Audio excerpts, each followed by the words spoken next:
Mm. All right. Well, good morning, good afternoon, good night, Bella Vista Church. Pastor Dennis and Pastor Chad here. Sounded like the Truman Show.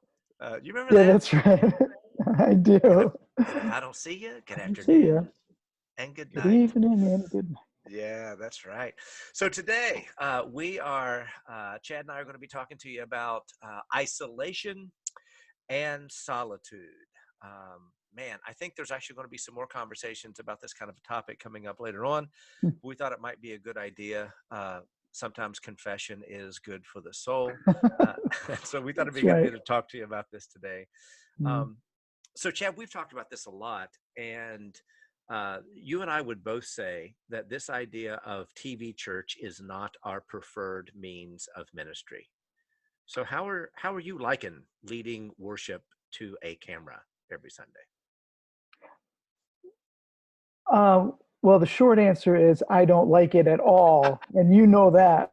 I do. Um, I have I was telling the elders a couple weeks ago that I'm not called to be a performer. I'm called a Right. pastor, and it's strange how being in that room with no people in it, you struggle more with that dichotomy. I struggle more feeling more like a performer Yeah. when there's this camera in front of me, and I I've never felt so acutely um, how much I need my brothers and Yeah. sisters than when I'm worshiping in that room by myself. I know they're there. I know that they're Right. worshiping with me, and yet there is something that happens when we're all in that room together, listening to the Spirit of God and rehearsing the truth of the gospel. That is just that you can't reproduce Right. on a screen.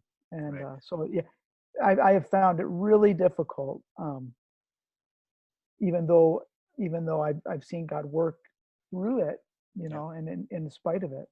Yeah. Yeah, it's a challenge. Super thankful for the technology, right? That Absolutely. we can do this, that there's this opportunity to minister. But um, I mean, again, we've talked about this a lot. Um, I feel very ineffective, Oh. as a preacher and a communicator. We were talking a little bit Sunday. I called my mom after the service on the way home, and literally, Dad answers the phone and says, "I'll get your mother." And so he hands her the Right. phone, and the first thing she said was, "The towel was bigger than that." It's great. Right. But you tell these stories, and you interact, and you kind of you imagine who's there. But I've noticed for me that even the preaching is much more, it's more event oriented, if that makes Mm, any sense. um and I guess one of the things I'm just reminded of is that incarnation's a real thing, yes. right?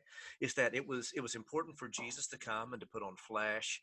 um and so for me, and I think for you, one of the things that we're feeling, and I know others are feeling it as well, is this idea of isolation. Yeah.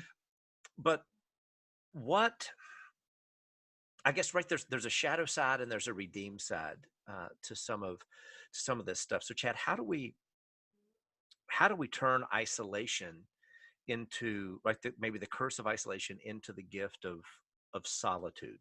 Mm, There's a quote by Dietrich Bonhoeffer. I want to read this before I forget to. But Bonhoeffer, in his Called to Community, the life Jesus wants for his people, says this: let the person who cannot be alone beware of community, and let the person who is not in community beware of being alone. mm, Each by itself has profound pitfalls and perils. One who wants fellowship without solitude plunges into the void of words and feelings. Boy, I feel that. And the one who seeks solitude without fellowship perishes in the abyss of vanity, self infatuation, and despair. mm, How does that mm. strike you? Well, I think it's right on, and I can relate to both of those Yeah, depending on the time because that's right. because I am and we are both people who crave people Right. and fellowship, and yet we like to be alone when we want to be alone, Right. That, right? So uh-huh. there's times all I want is a few hours of peace and quiet with my, but I want that to be at my own um, Right. schedule, and One of my, I decide when it comes, and how long it lasts. exactly. Yep.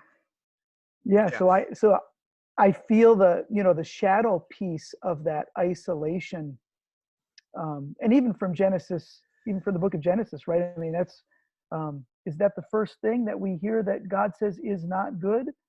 That it I is think it that is. that it's not good for man to be alone, and He says, "I'll make a helper suitable for him." And talking about the completion of the image bearing aspect of Yep.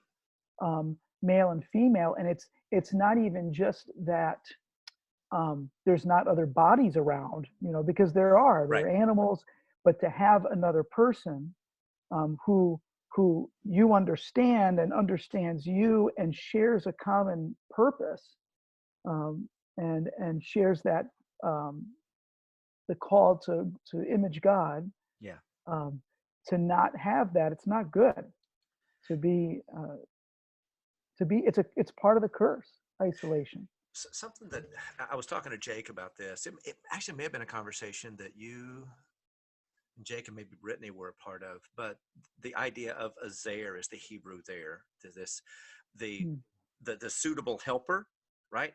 That which is opposite of himself, right? mm, So mm, this idea of there's not hierarchy in that suitable helper necessarily. It's this idea of its completer, okay. because maleness and femaleness already existed. In the animal kingdom, it already All existed, right. right? Mm-hmm. But there's this relational piece that's super important. Mm. Um, I mean, what couldn't Adam do by himself, Chad? I mean, I look at this. You talk about it. It was actually the first thing that God said wasn't good. Why do you think God said it wasn't good that Adam was alone? Wow. Um, well, there's certain obvious things that he um, couldn't do by himself, uh, and This Zoom podcast is rated. Be careful, little ears, what you hear. I'm hearing these questions for the first time, by the way. So, um, well, the whole aspect of relationship, Yeah. and creativity, and it wasn't simply that he couldn't do the job that God had given to humanity, although that is part of it. I mean, they were both given this task together, um, to be fruitful and to multiply. Um, but the aspect of relating to one another and the way that relationship is seen even in the Trinity, Mm, is that I think is mirrored with between men and women, yep. between people. Yep. Uh, Yeah, that's right. There is something very Trinitarian about this image bearing relationship that we have. And maybe that's part of what we're called to do, and reason isolation is so detrimental.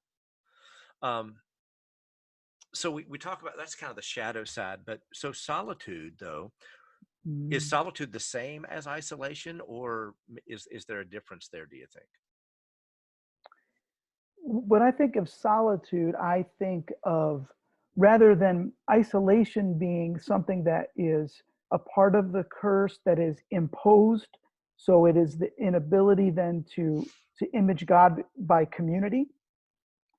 Solitude, as a spiritual discipline, uh, in fact, I was just reflecting on this morning, that solitude can be a gift, Mm, uh, in that it can be purposed, um, and an opportunity to a practice of withdrawal for the purpose of meeting with God, yeah.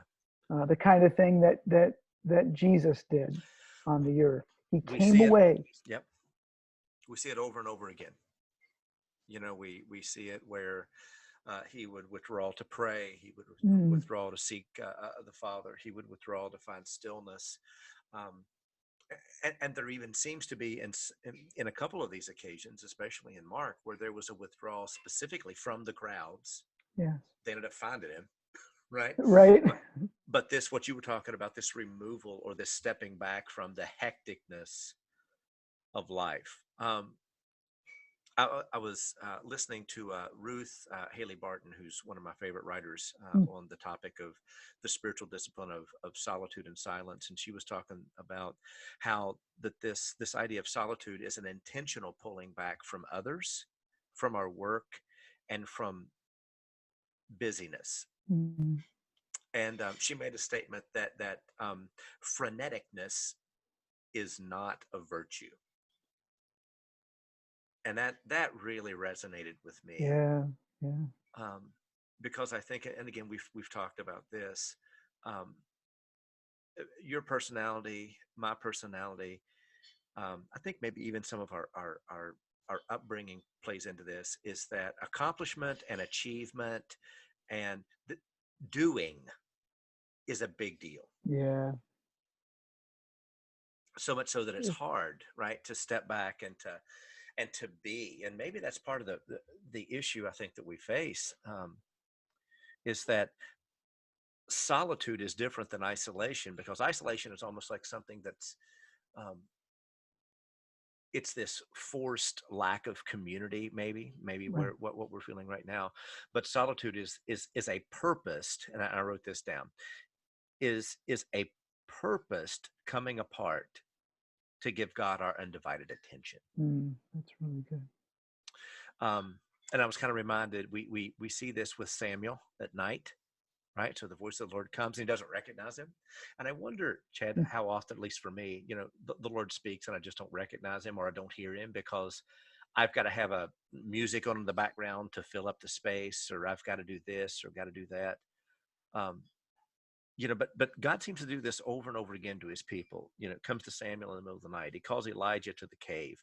He calls Moses to set up the tent of meeting for the, mm, I don't remember you remember this, but like it's in the Old Testament, there's set up the tent of meeting for the purpose of anyone who wants to inquire of the Lord, mm, right? If you want to spend time with the Lord, to hear from him, to seek him, there's this actually a space outside the camp for the people of God to go and to hear from him. And this practice of inquiring lasts well into Israel's history. We hear of David doing this over and over again. mm, Um, I wonder if maybe we could put it this way: is that isolation is a space where we feel crushed by the weight of aloneness, while solitude is a space in which we remove distraction and busyness for the purpose of spending time with God and encountering Him. that's great. Solitude is a disposition of surrender, a posture of listening, and ultimately God centered, while isolation is rooted in a disposition of achievement and entertainment, a posture of chatter, Mm, and is ultimately inward focused. yeah.